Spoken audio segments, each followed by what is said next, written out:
What you see some backs do is they seek contact. In other words, they know when their journey's over. They know when someone's going to tackle them. There might be 3 defenders there, but they'll pick one of those guys and they'll put their hand right in the guy's throat, or they'll take their face mask and drive it into his neck. They'll pick out one guy to punish at the end of the run. You know why they do that? Because they like it.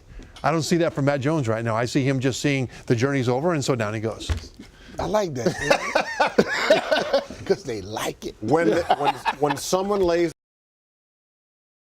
It's so easy to say, you're so evil, you're an NFL guy and you took marijuana. Mm-hmm. You know what? I am very slow to dump on somebody who's in tremendous pain and trying to function through it when they do something to try to alleviate that pain. And I think the NFL really needs to take a step back on their policy on marijuana and say, look, is this stuff really bad for the league? Or does it help players in a way that doesn't addict them and doesn't damage them the way that some of these other drugs that they pass out like candy do? And so we don't know what happened to Trent, not exactly. But as a general concept, I think it's important to be slow to judge, because when pain's involved, then there's a lot of other things involved, and there is no good choice. You have to make the best of bad choices. Instead of the 30-year-old Terrell Suggs? As long as he's not an anchor on the team. Mm-hmm. As long as what you and I are talking about, Jill, comes to fruition, that he is effective, just effective in a slightly different manner. An old guy experience, old age and treachery beats youth and enthusiasm every time. Well, now he's old age and treachery at this point. And so as long as he can bring that, then it's good, because then when he does his talking on the field, his talking in the locker room, his jabbering at opponents, all those things are backed up by good play. Yeah. And if they're not backed up by good play, even Suggs will know it. And I think a lot of things get dampened because of it. Look at that. He apparently was looking and found a mate for his female English bulldog. The puppies are up for adoption, Trevor. Oh. But, I mean, they're following right in line there with Breland. They are. Take a look, though, at the technique. That puppy on the left, when Breland goes left, he maintains outside contain. He gets to the left. Look at the two in the middle. They keep their gap responsibilities as well. But that one on the right loses backside contain. He folds in behind, into the B gap, behind that interior puppy. And so he needs a little bit more coaching. But I think Breland has got a good mix of youth there to develop. They just need to be coached up a little bit on gap responsibilities when it comes to backside contain. Well, you mentioned equipment. Has that actually maybe helped the situation? That's a great point, because I think in some ways it's hurt the situation. Part of the reason is shoes have gotten better. So you're able to transmit all this power from your thighs and legs that you use with modern strength training and nutrition techniques, and drive it into the turf with these shoes that enable you to get all that power into your hit. Then you have helmets that have improved to the point to where you can use your face as a weapon now. Yeah. So you don't hit with your shoulder pads. Shoulder pads are getting smaller. You hit with your head, you hit with your face, and that adds to cumulative brain trauma. Sure. So I think there's a lot of things that are intertwined right now that we're just starting to understand their interactions. Yeah. Magic literally saved his life. Yeah. Trevor, do you have any magical talents? Yes, I can make donuts disappear. The problem is, if you watch closely, you'll see how I do it. Yeah. You need help. Yeah. You really and those pink. Some quarterbacks extend the play like Houdini. Roethlisberger extends the play like Godzilla. So he doesn't want to avoid your hit. He wants you to come so that he can, like, bury you. He wants to hit you and have you just fall away. And then what happens is the guy that was supposed to rush him there is no longer a factor while he moves out to the side, and that's when those receivers have extra time to run around. There comes a time when, in human nature, that if they keep saying, yeah, we still don't believe in you, we'll franchise you. We won't give you that long-term security on the contract. And then next time, we'll do it again. We'll franchise you. We still don't believe in you. There comes a time when he says, okay, I don't believe in you anymore. Right. And when he does hit the open market, it's bye-bye. And then the Redskins very well could go back to the quarterback wasteland that they've been in for a long time before Cousins rose up, and where the Browns and the Jets continue to be. Do you want to risk that? Right. Well, by the way, when you said bye-bye, it's Kardashian-like. Nice job out of you. Yeah, well, they keep up with me, by the way. The The kick kicker has a clock in his head, and the snapper's a big important part of that. What happens is the holder puts his hand out like this, making a fist towards the snapper. The kicker's watching this. When the holder opens his hand, that means the snapper's going to snap the ball. Now, the delay from this to where the snapper starts and then the velocity will dictate the clock in the kicker's head. Right now, Dustin Hopkins is used to a certain clock. This will be a different clock no matter who's in there unless Nick Sundberg is okay and he can do it the same way he's always done it. Right. But he's tweaked his back. So watch for the snap, hold, kick, because that clock in the head will be different. As I looked at it, what you had was the center and you had the guard, right? There was a guy over the center. What they needed to do was double team him for a little bit, then have the center come up and block the linebacker that was coming across. Well, the center, Corey Lichtensteiger, kind of blocked that guy. He got kind of tied up. He ended up here, just sort of stopped and was looking at the guy on the ground while the linebacker came over and made the play in the hole. Now, I'm not ready to say it's absolutely the center's fault there because I need to go back and look at it another couple of times. But somebody in there, somebody blew an assignment. It was a mental error.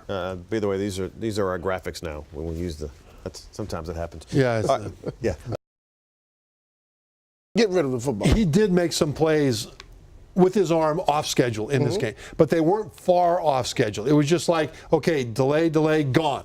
On those sacks that you're talking about, especially that one where he just got annihilated, it was delay, order a pizza, sit down and have a cup of coffee. Pizza came, had 3 slices, then he got hit, right? And so he's got to, going off schedule is fine. Going too far off schedule is where historically he's gotten in trouble. It's good. It was a great little sequence there that led to that because the play before was 3rd and 1, and Kirk Cousins put the ball into the belly of the running back with 2 hands. Normally it's 1 hand, handoff. 2 hands and ride it is zone read mesh, right? So he put that in his belly, then handed him the ball, and Sean McVay could see, the offensive coordinator, play caller, could see that nobody was on the outside of that Lions defense in case Kirk pulled that ball and ran it like a zone read. So the next play, same play, the opposite side. This time Kirk did pull it, and he ran, and there was nobody there. So they confirmed that Detroit wasn't ready for it, and then they pulled the trigger on it.